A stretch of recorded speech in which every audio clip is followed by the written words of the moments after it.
그 경제가 식는 속도 내지는 침체에 빠지는 속도는 굉장히 빠를 거라고 생각이 들어요. 그래서 L자식으로 이제 경기 침체가 일어날 것 같고요. 하지만 그 이제 길이가 얼마나 될지는 이제 앞으로 봐야 될 텐데, 그 경제 불황의 현재는 아니라고 저는 보고 있고요. 네, 불황이라고 하는 것은 결국에 이제 뭐 추세 성장 내지는 잠재 성장률보다 성장률이 높으냐 낮으냐 이걸 가지고 판단을 하거든요. 잠재 성장률이라고 하는 것은 경제에 이제 인플레이션이나 아니면 디플레이션 압력을 이제 발생하지 않으면서 가지고 있는 이제 자본과 노동을 다 이용해서 생산할 수 있는 이제 최대치, 그게 계속 유지됐을 때 이어갈 수 있는 성장률이 잠재 성장률인데, 지금 올해 이제 경제 성장률이 2.6% 정도로 한국은행은 이제 예상을 하고 있고요. 어제 이제 IMF에서 경제 전망이 다시 발표가 됐는데, 우리나라 경제 성장률 지난번에 했을 때는 2.3% 정도 될 거라고 했는데 다시 2.6%로 높여 잡았거든요. 그래서 경제 성장률이 이제 그 잠재 성장률보다 낮으면 이제 불황이라고 할 수 있는데, 잠재 성장률은 이제 한국은행에서 이제 추정하기로 올해 내년 둘 다 한 2.0% 정도로 보고 있어요. 그러니까 그거보다 성장률이 높으니까 당연히 현재는 불황은 아니죠. 근데 이제 내년이 위험한 건데요. 네. 내년에 지금 한국은행도 경제 성장률을 이제 2%간 넘는 수준으로 지금 보고 있고, IMF도 그렇고, OECD도 그렇고, 여러 이제 그 국제기구나 이제 뭐 기재부도 그렇고요. 여러 기관에서 지금 내년 경제 성장률은 2% 혹은 2.1% 뭐 이 정도로 보고 있는데, 이게 지금 계속해서 경제 성장률 전망치가 나올 때마다 수정이 되고 수정이 되잖아요. 네. 대개는 이제 하향 조정이 되거든요. 그러니까 내년에도 이제 또 하향 조정이 되게 된다면 이건 이제 잠재 성장률보다 낮은 거니까 불황이라고 볼 수가 있겠죠. 그 이유는 이게 이제 금리를 많이 올리는 것이 지금 경기 침체로 가고 있는 이제 그 경로를 앞당기고 있는 그런 상황인데요. 그러니까 금리가 올라가면 이것이 경제에 충분히 효과가 나타나는데 시차가 있어요. 그런데 작년에 이제 잭슨홀 미팅에서 이제 제롬 파월 미 연준 의장이 얘기하기로 미국의 경우 여러 가지 이제 자료를 바탕으로 보면 그 시차가 약 한 1년 정도다라고 했거든요. 우리나라는 작년 8월부터 사실은 올리기 시작했는데 이제 베이비 스텝으로 올렸고, 그다음 계속해서 이제 매달 올리거나 한 것은 아니고 좀 뜨문뜨문 올렸었죠. 그래서 이것이 지금 8월 정도의 효과가 이제 나타나기 시작해야 되는데, 그 사이에 또 뭐 러시아 우크라이나 전쟁이라든지 새로운 변수들이 계속 추가가 되고, 그리고 사실 8월 달에 있었던 그 금리 인상의 효과가 아직 뭐 물가가 잡히는 신호로 전혀 나타나고 있지 않잖아요. 그래서 최근에는 그 소비자 물가 상승률의 근원 물가 지수 상승률은 오히려 조금씩 오르는 모습을 보이고 있거든요. 이 근원 물가 지수라고 하는 것이 소비자 물가 중에서 변동성이 굉장히 큰 부분을 제외한 거긴 한데요. 변동성이 굉장히 크다는 것은 이제 공급 측 요인에 민감하게 반응하는 에너지라든지 식료품 같은 거요. 근데 이거를 제외하고 보는 게 중요한 이유는 단순히 이제 변동성이 큰 것만 제외했다는 게 중요한 게 아니라, 변동성이 큰 것들은 통화정책의 효과보다 공급 측 요인에 더 많이 반응할 수 있는데, 이걸 제외하고 나머지는 통화정책의 효과를 볼 수 있는 그런 제품들이라는 거예요. 재화와 서비스. 그러니까 이렇게 통화정책의 효과가 나타난지를 보려고 했더니 근원 소비자 물가지수 상승률은 오히려 전년 동월 대비 그 상승률이 조금씩 높아지고 있어요. 지난 2개월 동안 0.1%포인트 정도 높아지고 있고요. 근데 그냥 소비자 물가지수 상승률이 조금 상승세가 둔화되고 있는데, 근원 소비자 물가지수 상승률은 오히려 조금 높아지고 있어서 과연 통화정책 효과가 지금 나타나고 있지 않은 게 아니냐, 더 금리를 좀 인상 속도를 가속화해야 되는 게 아닌가 하는 생각을 지금 하고 있는 거죠. 그러면 자연히 이제 금리 인상 속도도 가속화되면서 또 그간 올렸던 금리 인상의 효과가 더 본격적으로 나타나기 시작하는 내년쯤이 경기 불황으로 가는 것이 확실하지 않겠나 하는 생각입니다. 금리를 올리는 것이 상당히 고통스러우니까요. 모든 소비자들한테 그냥 대출 이자 부담도 늘어나고 그냥 삶도 팍팍해지고, 그러니까 사실은 굳이 이렇게 금리를 빨리 올려야 되느냐. 그에다가 지금은 인플레이션의 요인이 말씀하신 대로 대외적인 요인, 뭐 유가 상승, 곡물가 상승 이런 건데, 이건 어차피 공급 측 요인인데 수요를 왜 잡아야 되냐 이렇게 생각하실 수가 있거든요.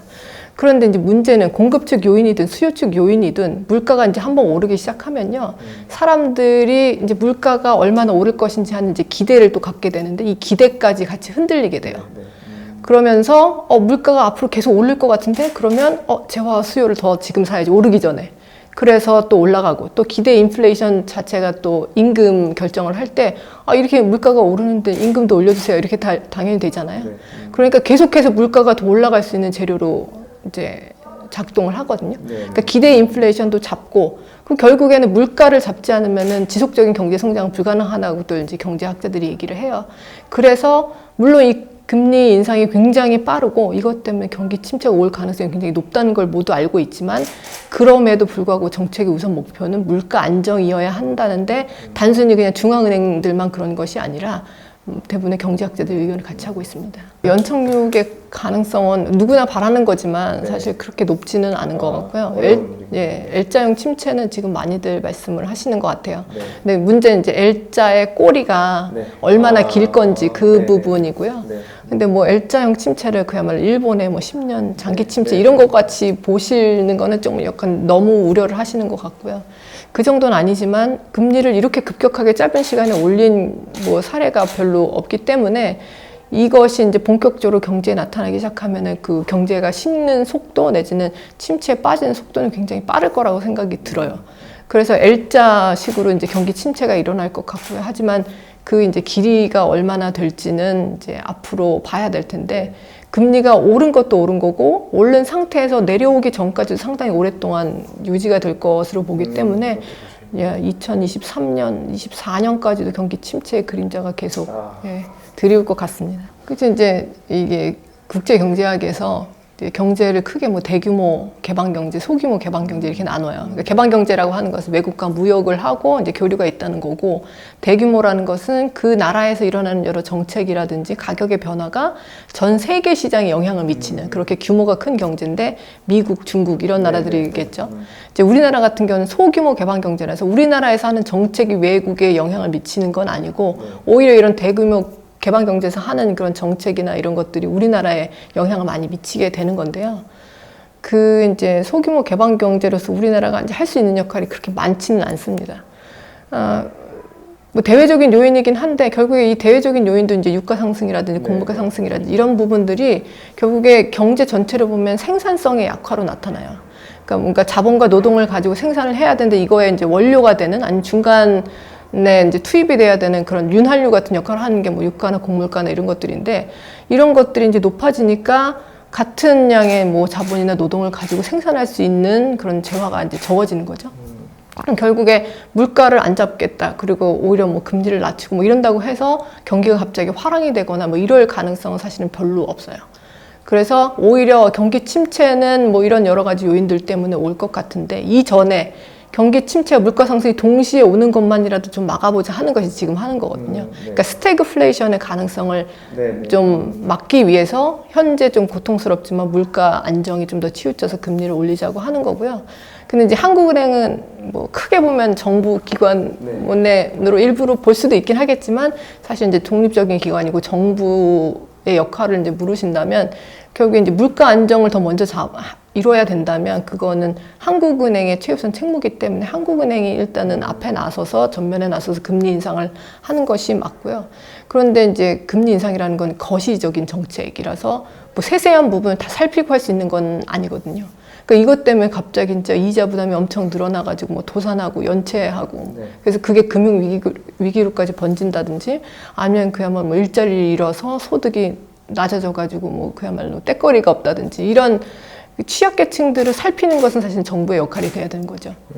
거기에 금리 인상의 효과가 좀 제대로 작동을 해서 빨리빨리 물가를 잡을 수 있도록 이제 정부가 엇박자를 내면 안 된다는 것이 이제 제 생각인데요. 우리 최근에 이제 영국 사태에서 굉장히 큰 교훈을 얻었죠. 영국에서 그 리즈 트러스 총리가 새로 신임 총리가 된 다음에 대규모 감세를 하겠다, 재정 지출을 늘리겠다 이랬는데, 물가 안정을 하겠다는 이제 영국 그 영란은행이 계속해서 금리를 올리려고 했는데, 갑자기 이렇게 재정 지출을 늘린다, 유동성을 풀겠다, 뭐 감세를 하겠다 이러면 물가 안 잡히겠는데? 이러니까 경제가 지금 갑자기 굉장히 어려운 국면에 처했지 않습니까? 결국에 그런 걸 교훈을 삼아서 우리도 어려운 사람들 많으니까 좀 재정 지출도 풀고 뭐 가격도 너무 많이 올라가지 않도록 뭐 좀 통제도 하고 이래야 되는 거 아닌가 하는 생각을 하실 수 있지만, 그게 단기적으로 뭔가 효과가 있는 것처럼 보일 수도 있는데 결국에 물가 잡는 속도를 더 느리게 해가지고 장기적으로는 더 경제에 악영향을 미칠 수 있는 거죠. 지금 뭐 최근까지는 사실은 이제 강달러, 킹달러 때문이었죠. 왜냐면 수입액이 계속해서 이제 늘어나면서 무역수지 적자가 지속되고 있었던 건데, 수입액 중에서도 특히 이제 에너지 관련된 뭐 유가라든지 이런 게 또 오르면서 거기에 환율까지 더해지니까 엄청나게 올라서 수입액이 많이 늘어난 건데요. 근데 최근에 이제 이번 달, 바로 지난달이랑 그 전에는 반도체 수출도 조금 이제 둔화가 되고 있고요. 우리나라 수출액도 줄어들고 있는 거예요. 그래서 수입만 그냥 늘어나서 문제다. 이건 다 대외적 요인이고 우리가 어쩔 수 없어. 이럴 수 있었는데 이제 수출까지 안 좋아지니까 이거 두 개가 합쳐지면 무역 적자가 계속해서 악화되는 거는 앞으로도 좀 지속될 것 같아서 이게 이제 지속되면 결국에 펀더멘털에 대한 우려로 이어지거든요. 그래서 지금 이제 위험하게 바라봐야 될 상황이다라고 봅니다. 근데 지금 저는 부동산이 하락을 하고 있는데 가격이 꽤 많이 하락하고 있는 것 같은데 거래 절벽이잖아요. 그러니까 거래량 자체는 굉장히 적단 말이에요. 그래서 그게 과연 전체 주택시장을 얼마만큼 대표하는지 그 부분이 조금 의문이고요. 이게 주택시장 같은 경우에 이제 주택을 구매를 하면요. 내가 대출을 이제 많이 받아서 구매를 하잖아요. 근데 버틸 수만 있으면 가격 하락할 때 안 팔거든요. 특히나 실거주하는 사람들 같은 경우는 사실 가격이 올라가나 내려가나 큰 이제 신경을 안 쓰기도 하고, 그다음에 내가 버틸 수만 있으면 언젠가는 올라갈 거라고 생각하기 때문에 그냥 버텨요. 그런데 이제 지금 가격 하락이 나타나는 거는 그야말로 못 버티는 사람들, 뭐 당장 갚아야 될 빚이 있어 그 집을 팔지 않으면 버틸 수가 없는 사람들이 파는 거기 때문에 그야말로 큰 폭의 가격 하락이 나타나고 있는 거거든요. 근데 이게 점점 거래량도 늘면서 가격도 팍팍 하락하면 이건 그야말로 주택시장의 폭락 징후고 굉장히 이제 위험한 상황인데, 지금 그런 상황은 아니기 때문에 지금 현재 뭐 상황이 앞으로도 저는 당분간 이런 기조가 유지될 거라고 생각이 돼요. 사람들이 최대한 버틸 때까지는 버틴다. 그런데 이게 그야말로 원희룡 장관 주택 가격이 엄청나게 폭락을 해야 된다고 했죠. 그래서 주택 가격이 이제 소득 대비 얼마만큼인지 그 비율을 가지고 뭐 작년엔 19였고 올해는 6월 달 기준으로 한 17.6인가 그런데 그야말로 한 17, 18년 동안 돈을 벌어야지 간신히 집 한 채 살 수 있을 정도다 막 그랬는데, 이게 이제 10에서 12 정도 수준까지 내려가야 된다고 했어요. 근데 그게 거의 이제 문재인 정부 초기거든요. 그럼 집값 그동안 오른 거 전부 다 반납해야 된다는 건데, 그 사이에 그럼 집 산 사람들 그야말로 진짜 길거리에 앉아야 돼요. 이거는 더 큰 위기거든요. 왜냐면 이게 주택 가격이 엄청나게 폭락해서 그야말로 사람들이 대출을 도저히 감당할 수가 없고, 이러면은 뭐 연체하고 이러면서 금융기관도 부실화돼요. 근데 금융기관이 부실화되면 그야말로 경제에 이제 뇌관이 다 생기는 거기 때문에 이거는 금융위기, 그야말로 2008년, 9년 같은 금융위기 발생할 수도 있는 거거든요. 그럼 그거를 그렇게 두고 볼 수 없죠. 금융시장이 파탄나고 실물 경제는 완전히 파탄나는데. 그러니까 이거는 사실 현실성이 없는 얘기고요. 그 집값을 그렇게까지 폭락하게 아마 정부가 놔두지도 못할 거예요. 예. 못할 거예요. 예, 못할. 그러면 진짜 예, 경제 난리 납니다. 근데 저는 지금 이렇게 우리가 다 물가에 대해서 얘기하고 뭐 스태그플레이션 가능성에 되게 얘기하고 하고 있는데요. 이게 사실은 경기는 불안과 호황을 계속해서 이제 반복해요.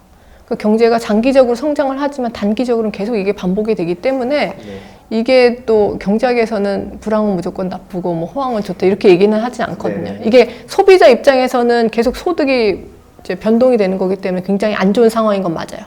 그래서 소비자들의 후생이 떨어지는 건 많지만 그냥 경제학적 관점에서 보면 이렇게 불황이 온다는 것은 결국에 경제의 비효율적인 그런 부분들이 좀 사라지는 상황이거든요. 그래서 좀비 기업들이 퇴출되고 뭐 이렇게 생산성이 낮은 기업들이 퇴출되고 하는, 그래서 이걸 우리가 뭐 클렌징 아웃이라고 해요. 그러니까 완전히 깔끔하게 정리를 하는 그런 상황이라는 건데, 근데 이런 거를 실제 그 당사자들은 굉장히 고통스러우니까 그렇죠. 그렇게 얘기하기는 조금 어려운 측면이 있지만, 그래서 이거는 이제 왔다 갔다 하는 건데, 저는 그거보다 더 근본적인 문제는 결국에는 장기적인 우리나라의 갈 방향이라고 생각을 하는데요.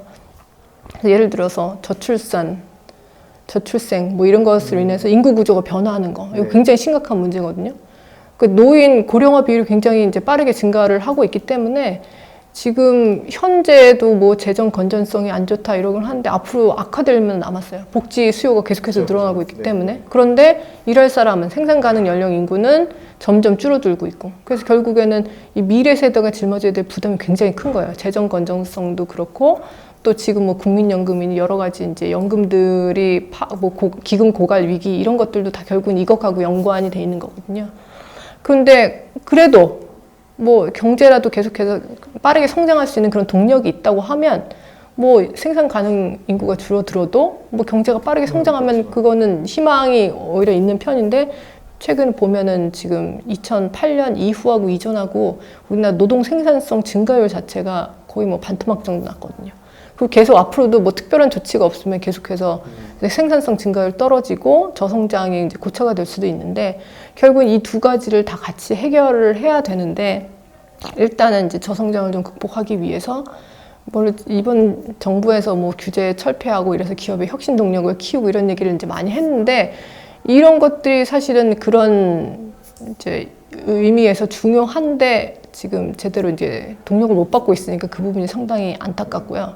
뭐 최근에 그 대형마트 규제도 사실은 그 규제 철폐 일환으로 했었는데 거의 흐지부지 됐잖아요. 그러니까 이거보다 더 많은 규제들이 있는데 그거는 과연 철폐가 될까? 이런 생각이 들고 게다가 이제 산업구조조정 같은 게 이제 있어야 될 텐데 우리가 이제 반도체에 굉장히 지금 치중하고 있잖아요.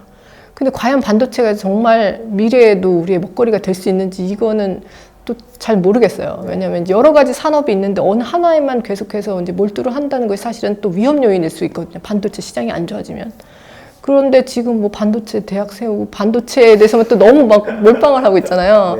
그러니까 이것도 조금 좀 우려스럽고 결국엔 또 미래 성장하려면 아무튼 산업 측면에서는 그렇고 또 이제 인적 자본에 대한 투자가 있어야 되는데 우리나라 인적 자본에 대해서 이제 투자를 하는 게 지금 거의 대부분 초중고에 몰려 있단 말이에요. 그러니까 사교육도 그렇고 그 다음에 이제 지방재정 교부금 얘기가 요새 많이 나오잖아요. 그게 이제 나라의 GDP가 성장을 하면 그거에 이제 일부를 지방재정 교부금이라고 해서 이제 초중고 교육에만 쓸 수 있게 이제 예산이 나오는데 사실 학령 인구가 계속 줄어들고 있잖아요. 근데 돈은 계속 쌓이는 거죠. 그런데 지금 그래서 이 초중고등학생 1인당 그 지출, 교육 관련된 지출이 지금 OECD 나라 중에서 굉장히 상위권이에요. 평균보다 훨씬 높아요. 그런데 대학 교육에 대해서는 그 1인당 지출이 사실은 그 다른 OECD 나라 중에서 굉장히 하위권이거든요. 그래서 이런 자원들을 오히려 대학 쪽으로 조금 몰아서, 왜냐하면 대학이 사실은 교육기관이라기보다는 연구기관이거든요. 외국 같은 경우는. 그러니까 이 연구가 더 활발하게 이루어질 수 있도록 사실은 이쪽에 굉장히 많이 투자가 돼야 되는데 그런 부분이 잘 안 되고 있는 것이 뭐 안타깝죠. 그래서 그런 여러 가지가 이제 맞물려 있어서 저성장과 관련된 거는 이제 그렇고, 그다음에 인구 구조 변화는 사실 성장만 있다고 되는 건 아니고 여기에 이제 뭐 좀 출산율을 좀 높이고 하는 그런 게 있어야 되는데 사실 그 동안에는 뭐 영유아 보조금 이런 거 지원하면서 그냥 출산과 관련된 비용 아니면 아주 아기 때 키우는 비용만 지원하는 그런 정책이 많았는데 사실 애를 키우는데 드는 돈이 그것만 아니잖아요. 네, 사실 더 많이 드는 게 사실 사교육비, 교육비.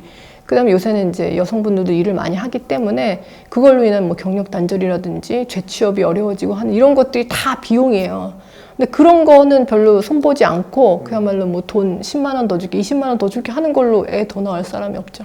게다가 지금 그 미래 세대에 대한 부담 때문에 미래 세대가 이제 앞으로 그야말로 이 나라 전체를 먹여 살려야 되는데 우리 앞에 미래는 너무 암울하다 이러고 있잖아요. 청년 세대들이.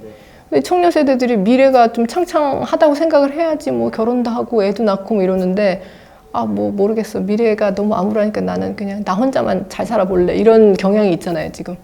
그러니까 이 사람들한테 뭐 주거비 부담도 좀 낮춰서 집도 좀 살 수 있게 해주고 일자리도 좀 좋은 일자리 만들어서 갈 수 있게 해주고 이래야지 이제 여유가 생기면은 미래를 위해서 계획하면서 결혼율도 높아지고 할 수 있다는 거죠. 왜냐면 그 출산율 낮아지는 게 그냥 결혼한 한 사람들이 안 낳을 뿐만이 아니라 결혼율 자체도 계속해서 낮아지고 있기 때문에 그래서 그런 인구 구조 변화와 저성장 이 두 개가 저는 지금 사실은 더 심각한데 그 부분에 대해서 지금 채 못 보고 있다. 왜냐면 물가 때문에. 네. 그러면은 정부가 문제인식 자체는 잘 하고 있는데 해법이 잘못됐다고 약간 보시는 해법이 부족하다거나.